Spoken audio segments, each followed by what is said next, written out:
베드로후서 1장. 나 시몬 베드로는 예수 그리스도의 종이며 사도입니다. 나는 우리 하나님의 직접적인 돌보심과 우리 하나님과 구주이신 예수 그리스도의 간섭하심에 힘입어 우리처럼 하나님을 경험하여 삶이 변화되고 있는 여러분에게 이 편지를 씁니다. 하나님과 우리 주 예수를 더욱 깊이 경험함으로 은혜와 평화가 여러분에게 임하기를 바랍니다. 우리는 하나님을 기쁘시게 해드리는 삶에 어울리는 모든 것을 기적적으로 받았습니다. 그것은 우리를 하나님께로 초청해 주신 분을 우리가 직접 친밀하게 알았기 때문입니다.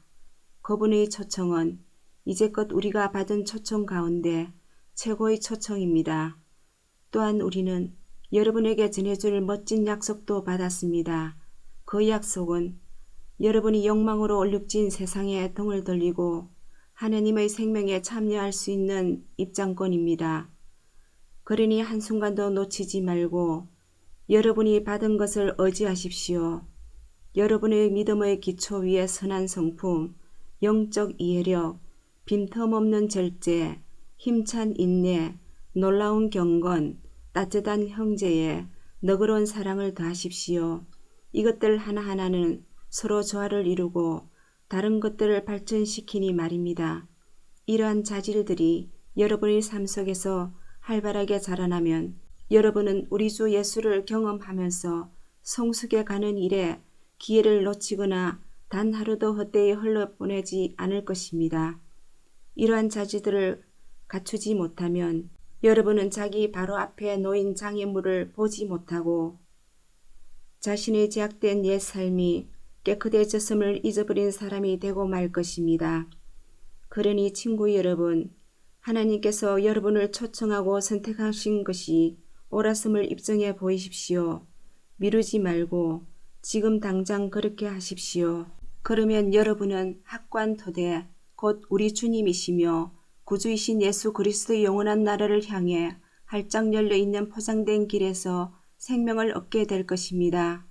여러분이 이제껏 이 모든 진리를 알고 안팎으로 실천해 왔지만 때가 위태로우니 나는 잠시도 멈추지 않고 여러분의 주의를 환기시키려고 합니다. 여러분을 자주 일깨워 방심하지 않게 하는 것, 이것이 내게 주어진 임무입니다. 나는 살아있는 동안 이 일에 충실할 것입니다. 주님께서 분명하게 일러주신 대로 나는 조만간 내가 죽게 되리라는 것을 압니다. 내가 특별히 바라는 것은 여러분이 이 모든 것을 문서화했으면 하는 것입니다. 내가 이 세상을 떠난 뒤에도 여러분이 언제든지 찾아볼 수 있게 말입니다. 여러분도 알다시피 우리가 우리 주 예수 그리스도의 강력한 재림과 관련된 사실을 여러분에게 제시할 때 별에게 빌고 한 것이 아니었습니다. 우리는 이미 그 일을 미리 보았습니다. 하나님 아버지께로부터 빛을 받아 찬란하게 빛나는 예수를 우리 두 눈으로 똑똑히 보았습니다. 그때 장엄하고 영광스러운 분께서 이렇게 말씀하셨습니다. 이는 내가 사랑으로 구별한 내 아들, 내 모든 기쁨의 근원이다. 우리는 거룩한 산에서 그분과 함께 있었습니다. 하늘로부터 들려오는 음성을 우리 두 귀로 똑똑히 들었습니다. 우리는 우리가 보고 들은 것을 확신합니다. 그것은 하나님의 영광, 하나님의 음성이었습니다. 예언의 말씀이 우리에게 확정되었습니다. 여러분도 그 말씀에 주의를 집중해야 합니다. 그것은 여러분의 어두운 시절, 곧 여러분의 마음속에 새벽이 와서 새벽별이 떠오르기를 기다리던 시절에 여러분이 만난 한 줄기 빛입니다.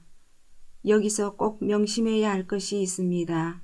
성경의 예언은 사적인 의견을 제시하는 것이 아닙니다. 왜 그렇습니까? 예언은 사람의 마음에서 꾸며낸 것이 아니기 때문입니다. 예언은 성령께서 사람들을 격려하여 하나님의 말씀을 전하게 할 때 생겨난 것입니다. 2장. 그러나 전에 백성 가운데 거짓 예언자들이 있었던 것처럼 여러분 가운데에도 거짓 종교 지도자들이 나타날 것입니다.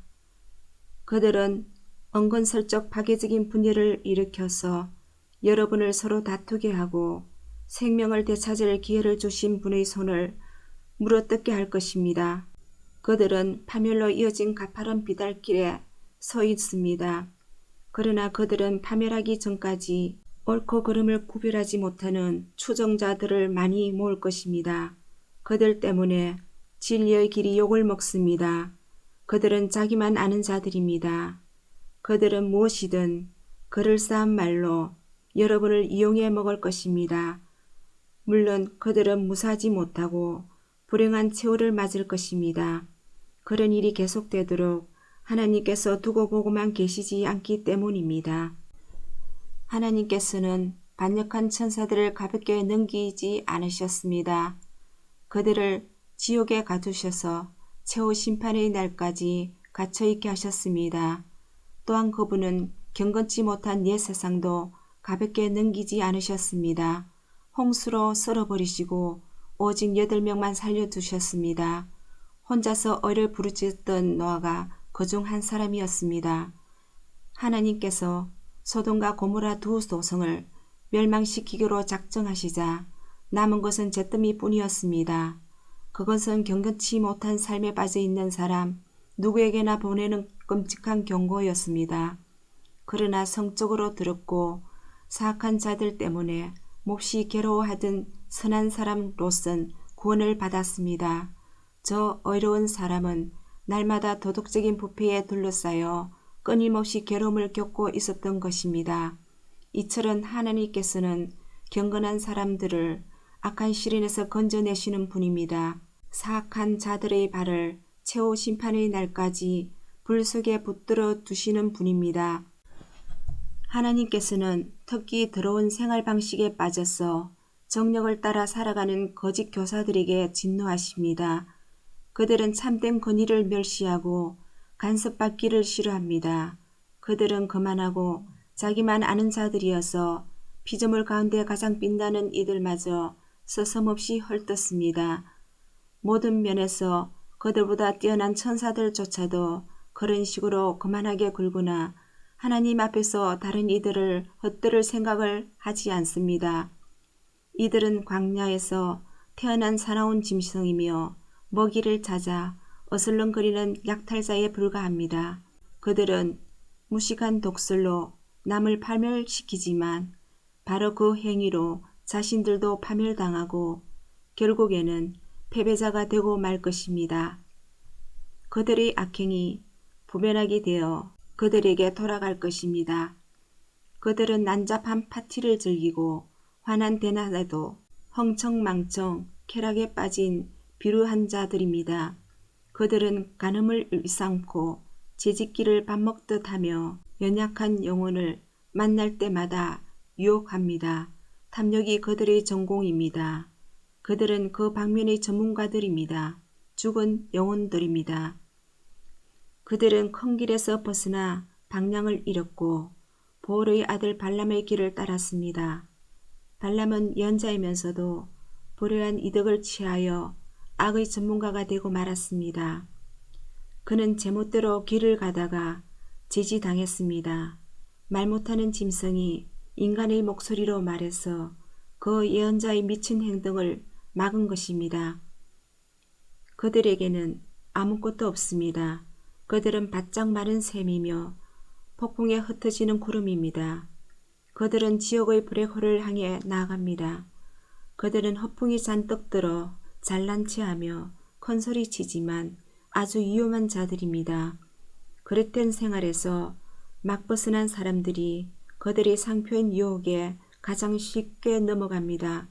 그들은 이 새내기들에게 자유를 약속하지만 정작 자신들은 부패의 종입니다. 그들이 부패에 빠져 있다면 실제로 그러합니다. 부패의 종 노릇을 하게 되기 때문입니다. 그들이 우리 주님이시며 구주이신 예수 그리스도를 경험함으로써 죄의 구렁이에서 벗어났다가 다시 예전 삶으로 되돌아가면 그 사람의 상태는 전보다 더 나빠질 것입니다.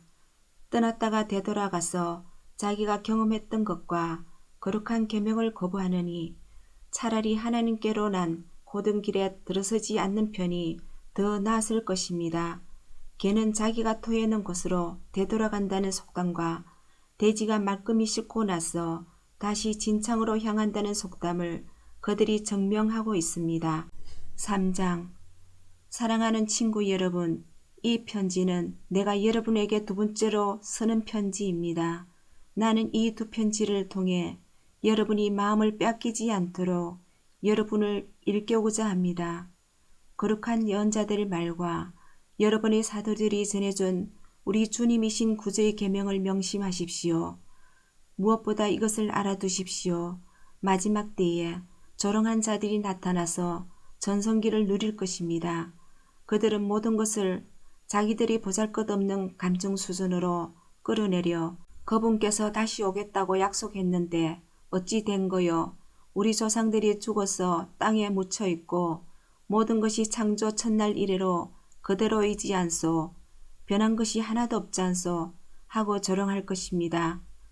그러나 그들이 쉽게 잊어버리는 사실이 있습니다.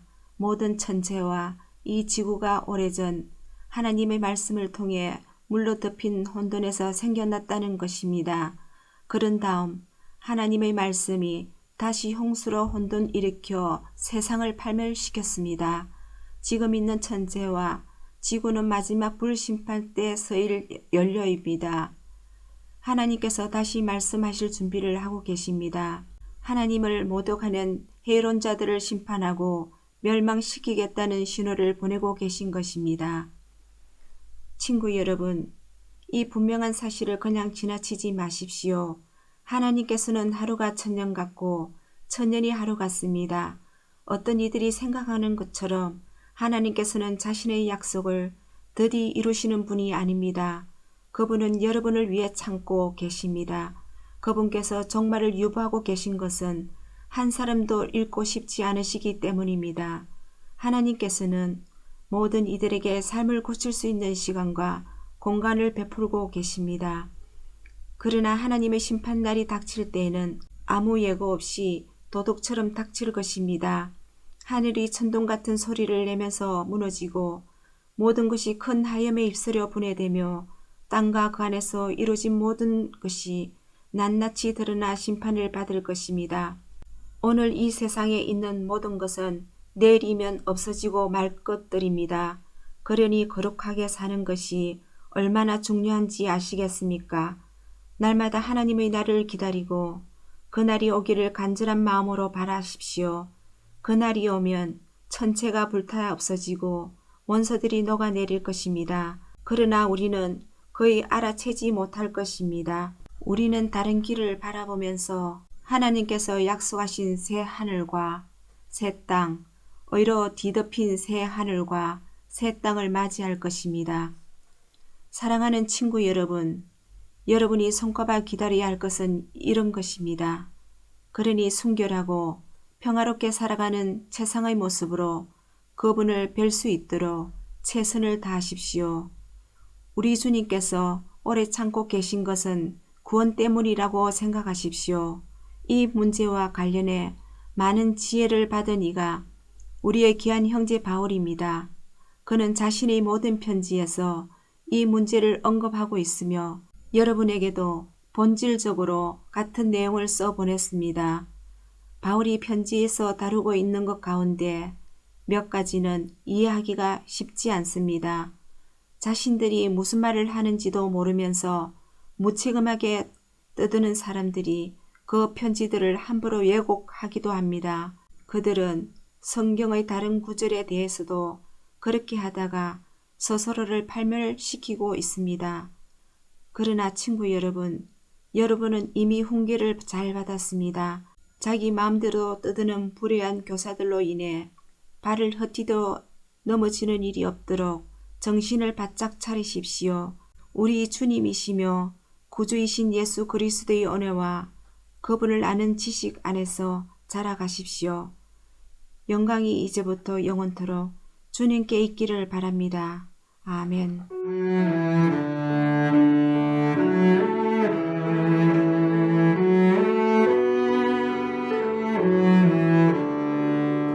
오늘도 말씀으로 승리하시기를 바랍니다.